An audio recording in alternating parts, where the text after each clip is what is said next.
Hi. So today I wanted to share a quick story that led to a broader research about the role of women in the avant-garde.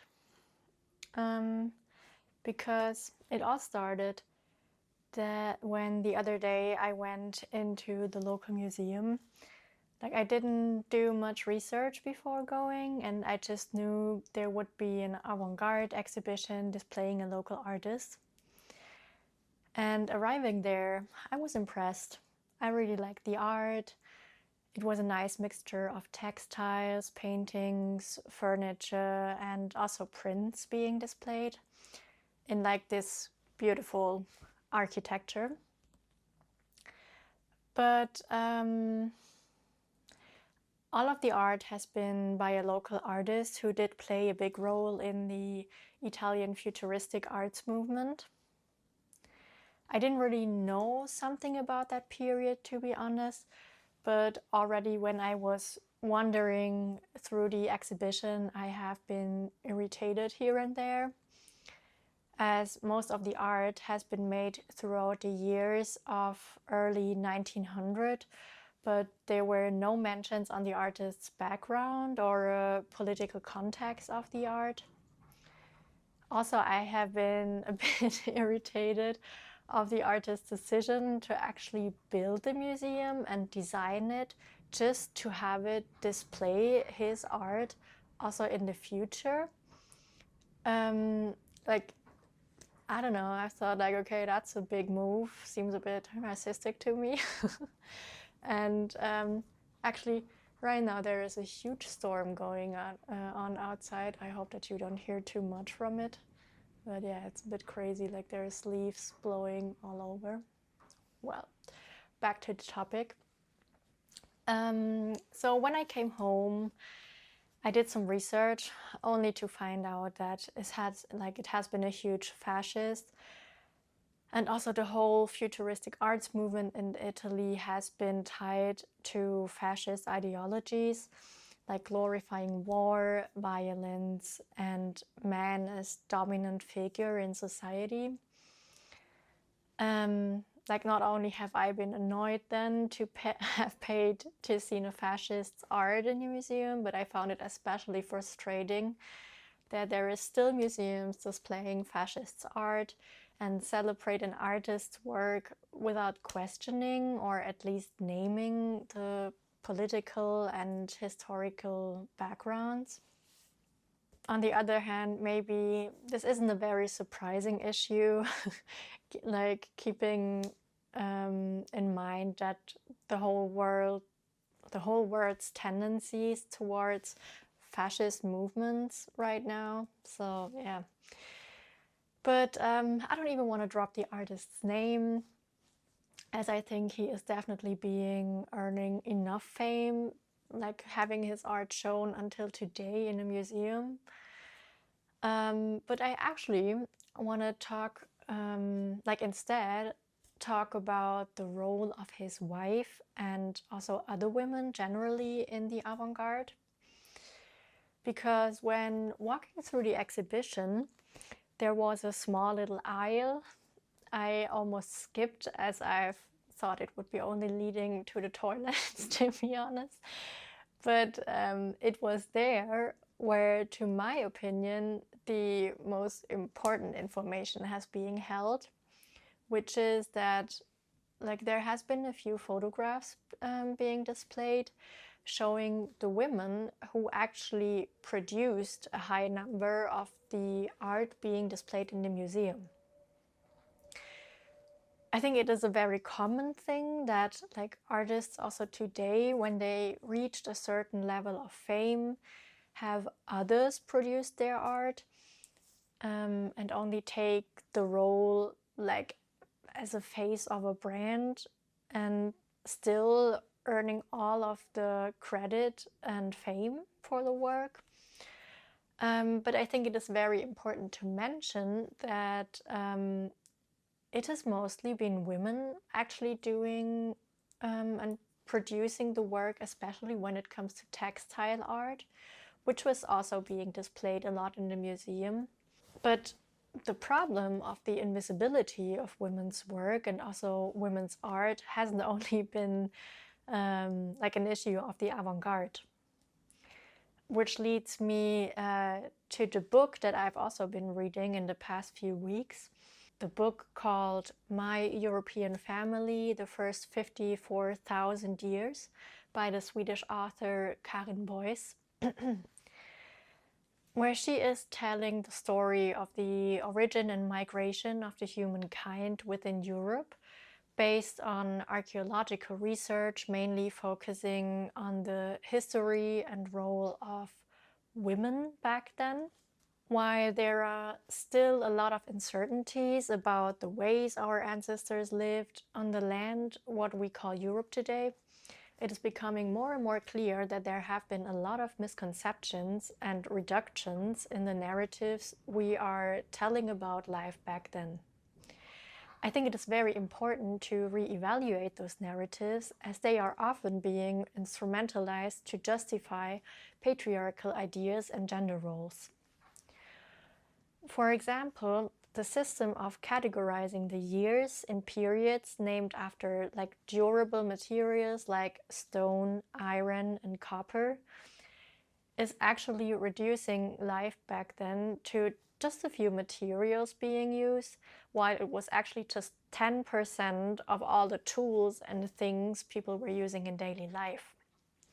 It was about 90% of all the objects of daily life that were made of biodegradable materials like wood, textiles, and all kinds of plants. And the focus on metals and stones, like also when it comes to archaeology,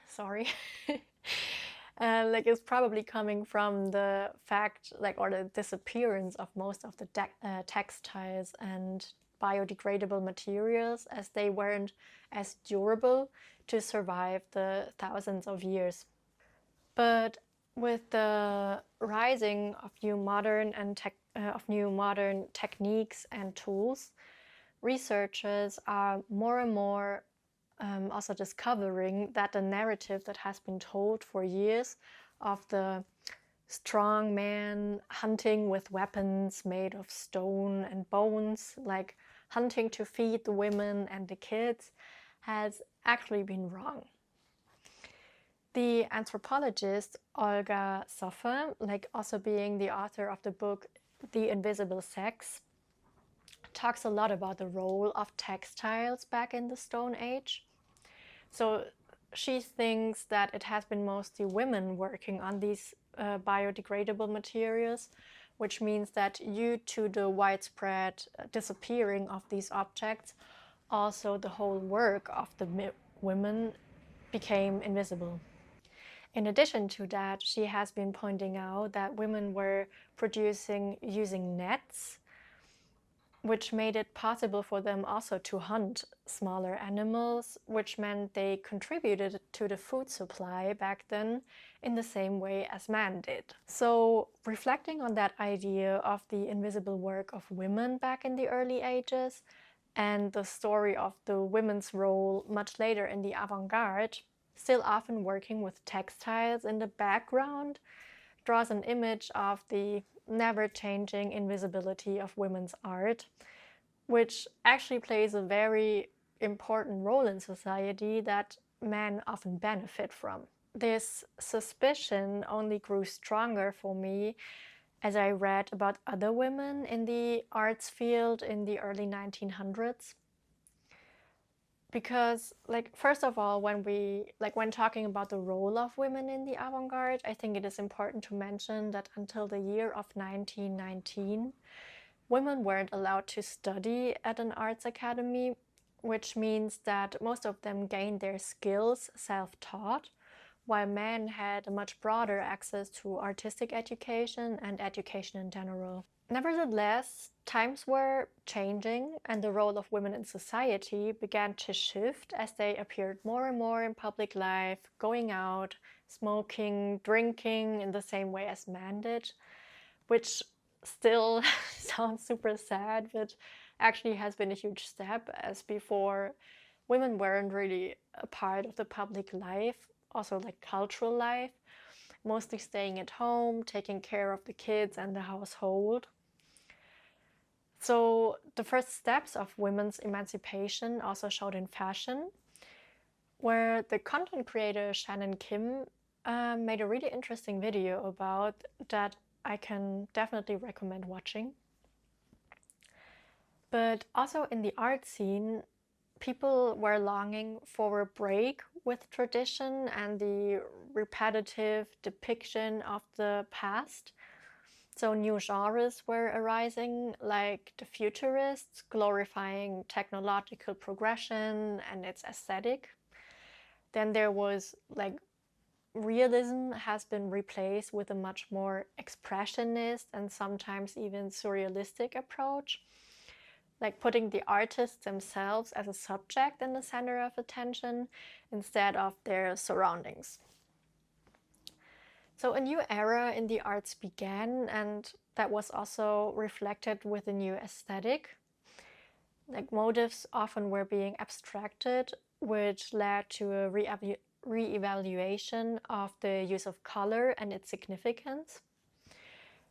But I think it is important to mention that while people were longing for a break of traditions and aiming for a new future-oriented symbols and approaches in the arts, it may have actually changed the aesthetics and visual language, but men often refer to the same old gender roles and motives in their work, like the futuristic glorification of war and strong males in Italian futurism, or also the everlasting desire of men like Picasso painting women, perceiving them as their muse and inspiration first, painting them as goddesses, only to later deconstruct them as a consequence of aggression and misogynist behavior. But still, new artist groups were formed, such as the Blauer Reiter, like it was a collective in Munich in Germany, or the Sturm collective, which has been mainly in Berlin. Like Herbert Waldens, who owned the Sturm Gallery in Berlin, he did actually also show women's arts beside many well-known male artists, which has been very unusual back then, as many men still thought of women as being limited in their imagination and capabilities. So also in the art scene, women started to gain public representation and recognition, despite the general perception of being less capable than men. At the same time, many famous painters were in relationships with female artists, such as Wassily Kandinsky and Gabriele Münter, who were amongst the founders of the Blaue Reiter in Munich. To this day, however, male artists continue to enjoy far greater attention and recognition, particularly in the museum context. So it took the public eye very long to recognize the value and talent of female artists of the avant-garde, and so they still often remain in the shadows of their husbands. What few people realize, however, is that the women's work at the time often financed their husband's fame. While it was pretty hard to make a living as an artist and painter, working in applied arts such as textiles and costumes has been paid pretty well. But same as back in the Stone Age, it's been mainly women working in those fields while also working as painters. Despite not receiving the same recognition and valuation as an arts form, these textiles these women produced were securing the existence and success of the males' work as painters. A good example would be the German artist and designer Sophie Teuber-Arp, who worked as a designer of textiles, beadwork, costumes, furniture, interiors, as well as an applied arts teacher, puppet maker, architect, painter, sculptor, illustrator, and magazine editor. I guess this list should make it very clear how capable and talented women were back then. But yeah, through her artistic output and professional alliances, she consistently challenged the historical boundaries separating fine arts from craft and design. With this work, she provided for her very well-known husband Hans Arp, a painter, sculptor, and lyric. Also, the Sturm Gallery could actually only exist because of Hervard Walden's wife, the Swedish Nell Roslund, as she was successfully working as a journalist and translator while making herself a name in the arts world. So, knowing all of this, I think it is becoming very clear that we should finally challenge our understanding and museum practices of how we evaluate arts and crafts, who we name as authors of the art, and who we are giving a platform to. I hope this is being an inspiration for you as it has been for me. I continued my research on the self-recognition of women and their genders in the avant-garde, which I want to talk about soon.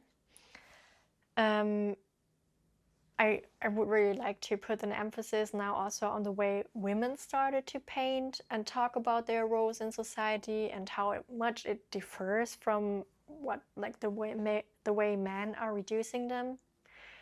But until then, thank you for being here, and I hope to see you very soon. Bye!